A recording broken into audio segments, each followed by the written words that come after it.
Hi friends, welcome to Yamni creations. Friends, మీ అందరూ ఎలా ఉన్నారు? బాగున్నారా? మేమైతే చాలా బాగున్నామండి. సో ఈరోజు వీడియో ఏంటంటే మునగాకు కారప్పొడిని తయారు చేస్తున్నానండి. ఇదిగోండి, మునగాకు అనేది శుభ్రంగా కడుక్కున్నాను. బాగా కడుక్కొని ఎండలో అనేది ఆరబెట్టుకున్నానండి. ఇలాగా తడి లేకుండా శుభ్రంగా బాగా ఆరిపోవాలండి. ఇది ఇప్పుడు కారప్పొడి తయారు చేసి చూపిస్తాను. ఫ్రెండ్స్, కారప్పొడికి కావలసిన పదార్థాలండి. ఇదిగోండి, ఎండుమిరపకాయలు, చింతపండు, నిమ్మకాయ సైజ్ అంతా చింతపండు అనేది పెట్టుకున్నానండి. మినపప్పు అండి, మినపప్పు కొంచెం తీసుకున్నాను. కందిపప్పు, ధనియాలు, ఉప్పు, కరివేపాకు, మునగాకండి. మునగాకు మాత్రం శుభ్రంగా కడుక్కొని ఎండలో ఆరబెట్టుకొని లాగా పెట్టుకున్నానండి. ఇవ్వండి కారప్పొడికి కావలసిన పదార్థాలు. కారప్పొడి ఎలా తయారు చేయాలో చూపిస్తాను. ఫ్రెండ్స్, ఆయిల్ కొంచెం వేసుకున్నానండి. కొంచెం ఆయిల్లోని ఎండుమిరపకాయలు అనేవి ఫ్రై చేసుకోవాలి.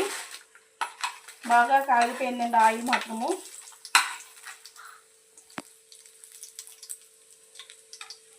ఆయిల్లో ఎండుమిరపకాయలు వేసుకొని బాగా ఫ్రై చేయాలి.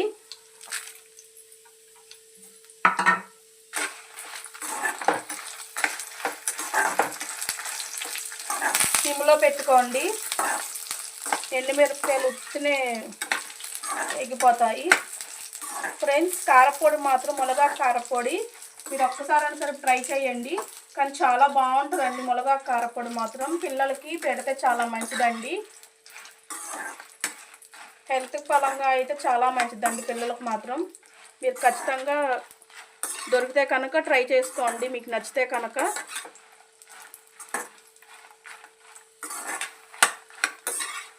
ఇలాగా ఎండుమిరపకాయలు అనేవి ఫ్రై చేసుకుంటున్నానండి.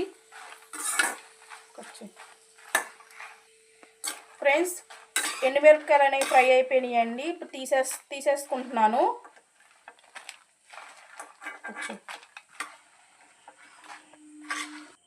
ఇప్పుడు ధనియాలు అనేవి వేసుకుంటున్నానండి. ధనియాలు కూడా బాగా ఫ్రై చేసుకోవాలి.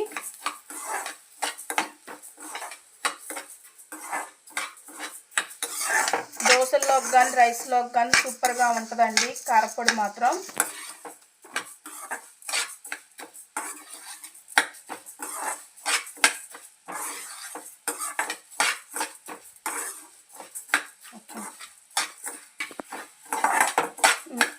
ఫ్రెండ్స్, ధనియాలు అనేవి బాగా ఎగిపోయినాయండి. ఇప్పుడు తీసేసుకుంటున్నాను.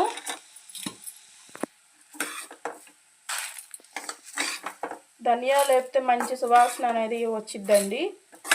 మంచి వాసన అనేది వచ్చిద్ది. అప్పుడు ధనియాలు బాగా ఏగిపోయినాయని అర్థం అండి.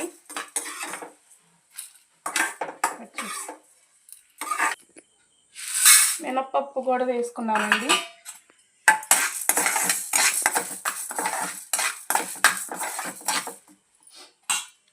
మినపప్పుతో పాటు కందిపప్పు కూడా వేసేసానండి. ఈ రెండు కూడా దోరగా ఫ్రై చేసుకుందాము.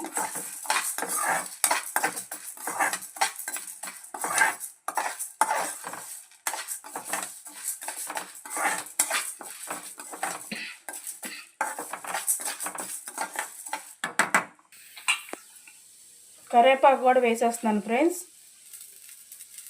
కరివేపాకు కూడా దోరగా ఫ్రై చేసుకోవాలండి. సిమ్లో పెట్టుకోండి. సిమ్లో పెట్టుకొని నిదానంగా ఫ్రై చేసుకోండి. అలా ఫ్రై చేసుకుంటే ప్రతిదీ కూడా మాడదండి. మాడితే కనుక చేదు అనేది వచ్చిద్దండి. కారపొడి అనేది టేస్ట్ అనేది ఉండదండి. మాడగుండగా ఫ్రై చేసుకోండి.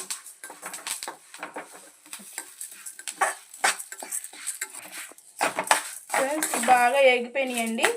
ఇవి కూడా గిన్నెలోకి తీసేసుకుందాము. మునగాకు అనేది వేస్తున్నానండి. మునగాకు కూడా కొద్దిగా ఫ్రై చేసుకోవాలండి. దోరగా ఫ్రై చేసుకోవాలి. ఫ్రై చేసుకుంటే పచ్చి వాసన అనేది పోయిద్దండి. మునగాకు వాసన అనేది రాదండి ఇలాగ ఫ్రై చేసుకుంటే కనుక.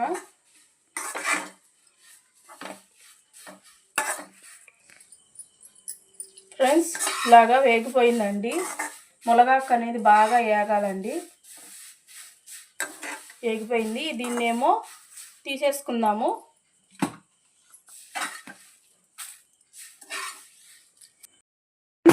ఇవన్నీ బాగా చల్లారిపోయాయండి. ఇప్పుడు కారప్పొడి అనేది మిక్సీ అనేది పడదామండి.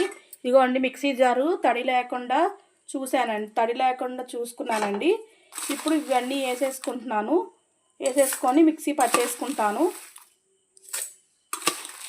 అసలు వేడి అనేది ఉండకూడదండి. వేడి అనేది ఉంటే కారప్పొడి అనేది బూజు అనేది పట్టిద్దండి.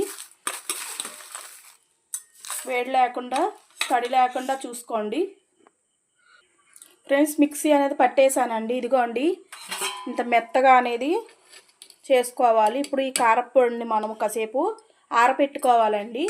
ఎందుకంటే మిక్సీ పడతాంగా వేడి అనేది ఉంటుంది కాబట్టి వేడి చల్లారిపోయాక బాక్స్లో అనేది పెట్టుకోవాలండి. గుమగుమలాడే కారప్పొడి రెడీ అండి. నా వీడియో కనుక నచ్చినట్టయితే లైక్ చేయండి, షేర్ చేయండి, కామెంట్